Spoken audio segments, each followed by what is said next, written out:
Okay, greetings, brothers and sisters. I've made a playlist for individual sittings and meditations to do with preparing for one's death. Here's the introduction video to it, and I'm going to put this video here that I'm making now, which is part of that. I'm adding this to the introduction video. We'll go in a playlist I have on my normal channel. I have a playlist about a video I made for people to listen to after I died. Like if in the case of me dying. And then I've added some videos to it, things that have some relevance to that idea. And this is one of them, so I'm going to add this. These videos, again, are on my Gratefulness meditation channel for those of you who are interested in doing that meditation. And also, this will be a part of the 165th Journey series. And so all those things. Yeah, so here it is. Here's the video. Okay, greetings, brothers and sisters. So this is the introduction to a playlist that is specifically about cleaning some scars that have to do with your dying process when one is dying, and paving the way for a peaceful death. I woke up in the middle of the night last night. Today is Monday, November 25th. And, sometimes I must stop breathing when I'm sleeping. It's infrequent now. It happened with COVID, and I wake up sort of a little bit rattled or panicked. And, I'm not breathing properly, and something had to wake me up, like pull me out of my sleep. And, I'm a little bit freaked out, and that's not great. And that didn't happen last night, but that happens. But last night I woke up, and I was meditating a little bit. And I had the thought of preparing myself for my eventual death. There's kind of weird things going on now, just in general. And, I've been feeling weird and off a little bit.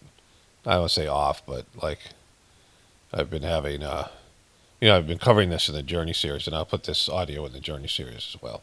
But I've been doing this where I have that crying breathing where you're a kid, and after you cry, you breathe, you have that weird breath that, whatever. And I'm not sad, but I have been feeling a little bit, like something's for a little bit of a foreboding or whatever it is. But anyways, I've been thinking about that, the death process. And when I started to meditate on this, I felt like a wave of sort of panic. So I felt that there's fear around my inevitable death, like from past lives. You don't want to die scared. Like you might go through some fearful things if you have some terminal diagnosis and you realize you're going to die or whatever happens. I'm not going to have that because I probably won't go to a doctor. But when you know the end is coming, there's fear. There's a natural fear. Everyone should have a natural fear of death. Every mammal has got a built-in fear of death, which is a good thing. Because you should fight to stay alive, right? As long as you're supposed to be alive, that should be there. But when you're going to die, it shouldn't be there. When you're going to die. And also, there shouldn't be some past life thing where you were freaking out about your death. You're accepting it when it's when it's going to come. And I've been through that. I gave this told this story before where things were going south with my family. We're in Sri Lanka. My divorce, the last time I would see my ex was about to happen. And the family was in crisis. My daughter was threatening suicide over us not allowing her on social media like Facebook and things. And, because we had just left India, she was having all these, it was a bad time, right? And, it was a bad time before that. We'd just gone through a visa crisis and things were going south. Sharji had recently passed away, and so this was the beginning of the dodgy era, which I didn't know how bad he sucked, right? So there's a lot of things there.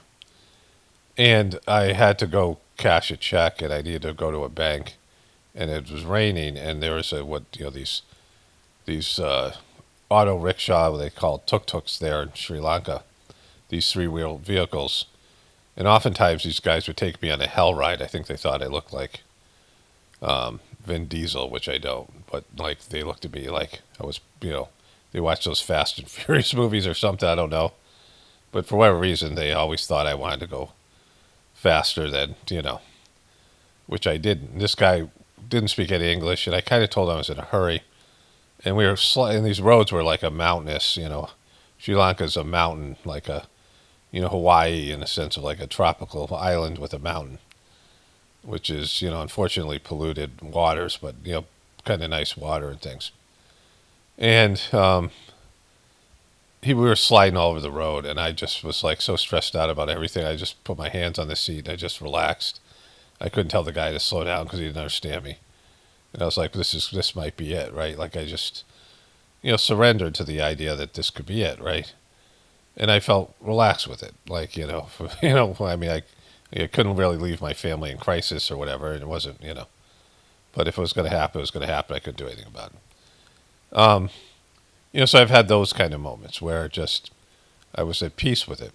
And that's the way you would want to die, like where you just accept it and it's happening and your soul's looking forward to moving on. And so, at the moment of death, and maybe there should be some fear there, I don't know, leading up to it, but you don't want fear being, there when you're the moment of your death. And so this playlist is about sittings, and there'll be one today on Monday, November 25th. And this is the introductory playlist to it that people can take these sittings and prepare themselves for their death. It's something that everyone should be aware of when they're meditating, because you want to be in that meditative state where you're feeling God's love and you feel connected, and you're transitioning from your physical body to the etheric world, and you want to have it be a moment of peace and love and things, and not a moment of struggle, a moment of panic, a moment of confusion, any of these things. Where you're allowing yourself to be released from this physical body, where the fear exists. Like with your soul, the fear doesn't exist. But you don't want to take the fear with you, because that's a bad thing, because that'll just carry on to your next experience. And, again, a healthy fear of death, a natural fear of death should be there. It is there with animals. But sometimes you see animals when they have been caught, right? Like you'll see a fish that's been plucked out of the ocean by an osprey, and it's being carried. It's still alive, right? And they just stop struggling. Like animals that realize sometimes they're fighting, sometimes they're trying to escape. But then you see like a moment where they just, they're still alive and they realize this is it. And there's just they surrender to it, and it's, a quick death by some predator or whatever. And, it becomes like they just surrender. It's like the fight is gone and it's their time, and they just are at peace with it. Which, of course, humans should be able to achieve that as well. That there could be fear and, cleaning going on leading up to your death, but then at the moment of death, there should be peace. And a sense of, a release and joy of being, released from this, the earthly bondage and going to a better place. And so, there'll be these sittings, and at least one today. There'll be one today, and then I don't know. When I think about it, I'll do some more. I don't know how many there'll be, but there'll be a playlist here for them. And then people can take them in order, and they'll be specifically for this process, conditioning and preparing people for their death. Only spirituality will save this world. It's paramount, definitely important for the apocalypse and the ascension. Everyone have a blessed day, and be grateful. Okay, so I just gave the first sitting. I want to add some more to this introduction, because very good sitting. And the first thing is that when somebody experiences, well, let's call these things pre-death experiences that you're not going to die, but it might feel like you're going to die, or you're having moments of, like I said, you wake up panicked or something like this, or you're contemplating your death. It just comes up, right? And so you have a strong feeling about it. And, saying the mission prayer, connecting to the source, but also you can connect to these sittings if you don't have access to your phone or the internet. They exist in the etheric world. And all these sittings do. So the phone and I record the sitting, but you can't record a sitting. And so these sittings exist in the etheric world. You can connect with them without necessarily playing the video. The video is helpful.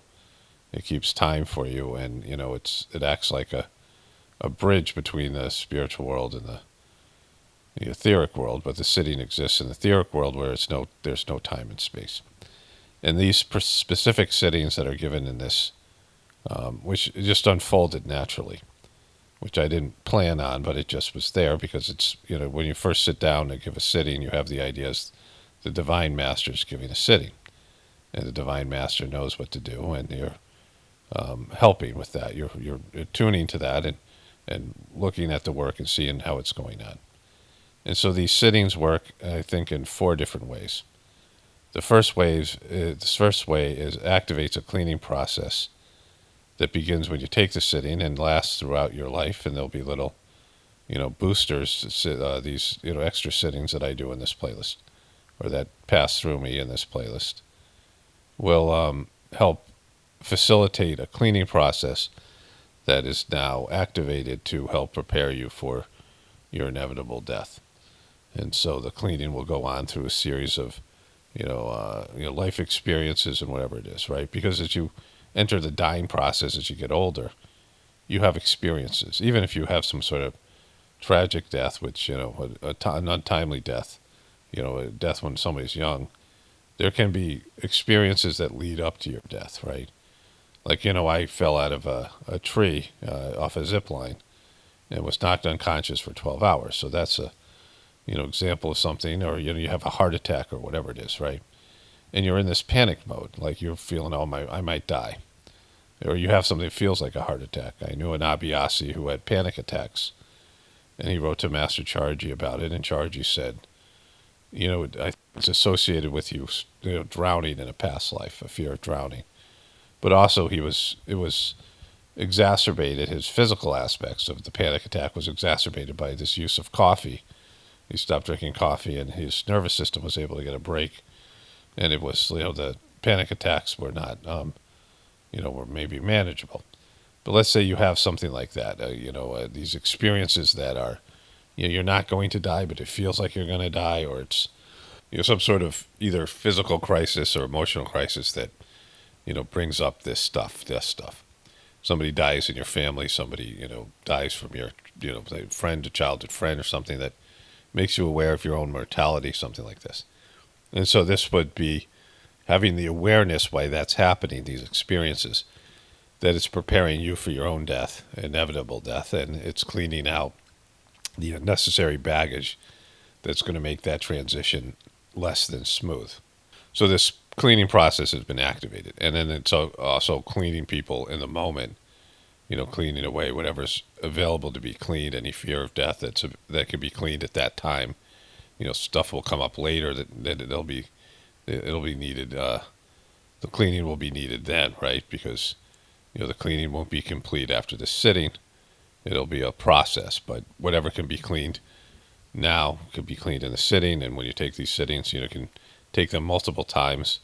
There doesn't have to be any doing 3 sittings in 3 days kind of thing, or all in the same day, or a week apart or whatever. It's just when this stuff is coming out, you can take one of the sittings on this playlist, because they're all will have these 4 components in them: cleaning what's available to clean on the day, enhancing and activating the cleaning process into the future, and these moments, and then these, moments of crisis, these moments of near-death experiences, preparing you for your death kind of things. And then the third thing that it's doing, these sittings are working to clean you at that moment of your death too. So in the future, this connecting with this energy in these sittings, and then, finding a way to remember that, because you're in a panic state, right? Let's say you're having your physical, regrets, and you're feeling a sense of loss, and you're going to miss your loved ones, and whatever you're going through. That's all happening, right? And then being able to connect to this energy, like whether you do it, you're able to play the sitting and on your phone or your computer or something. If you don't have access to that, just connecting with it in the etheric world, that this process has been ongoing. You've taken these sittings and you're connected to these sittings, and that these sittings are working over the span of time. There has no time and space for these sittings, and that when you're at the moment of death, the sitting is there, right? It's there to to be with you and clean the whatever needs to be cleaned in that moment, and connect you to this. The fourth thing is connect you, and there's this blissful condition in these sittings. Connect you to this. It's actually five parts, so it's connecting you to the energy and the transmissions given that you're feeling that peace at the moment of death, like you're getting an experience of that now while doing the sitting, and then getting that experience whenever you have these momentary crises, these events preparing you for your death, pre-death experiences, I think I called them.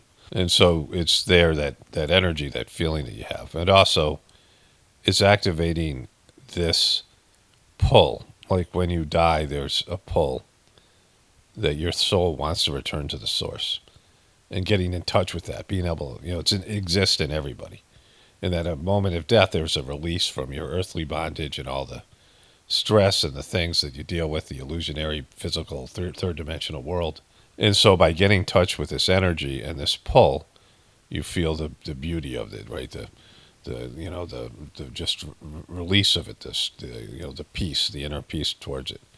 And also this idea that with that, so this is a part of the fifth stage of the sitting, that, no matter what you miss on this planet, the beautiful things on this planet, the things that you're attached to, mostly your loved ones being the biggest things, the things that you love, as you move to the etheric world, there's no time and space, and there's a purity there. So your connection to your loved ones are there without, the things that go along with physical love, with the love of, between two people and bodies, or between people and bodies. That all things are, the things that make the love more complex and, more of a third dimensional type of thing. They're no longer there. It's just a soul level where there's no sense of loss. There's no sense of missing. There's no sense of separation. That your souls are together, and your etheric support team, your soul group or whatever it is, and all these people that you have connections with and love with and stuff. There's no more the earthly complexities there. So the love is pure. The connection, relationships are pure. And it's you in your pristine form, which is the pure essence of your soul, without the all the entanglements and the difficulties that go with the physical body. And so the purity of this love and the things that you miss about planet Earth, and the things that you regret and lament, and all these things you may be having, you just fade away, and that you just feel the pull, the energy pulling you back to the source. And all these things are going on in the sittings, the first one, the second ones, whatever, in the future when I remember to do them. And so being able to connect to these sittings when you're in these moments where this stuff is happening, the cleaning is going on, things are being cleaned out, you're having maybe some fear of death, you're having whatever comes up for you, you're sick, you're feeling these things, whatever reasons that you have these pre-death experiences that are helping to prepare you for your inevitable death. Of course, when you become in a sort of chronic condition where you're terminally ill, or you're on your way out as you get older and your body's breaking down, you're returning to these sittings and meditating and preparing for this, either through like I said, through this playlist, or whatever you can do. If you don't have access to that, you can something in the future, you could just do it without it. All right, so those are the things. These are all of them. And I'll save these videos in a different place on my computer so they'll have access to them, because I think they're going to be important. Only spirituality will save this world. It's Paul Romano, definitely pointing from the Apocalypse and the Ascension. Everyone have a blessed day and be grateful.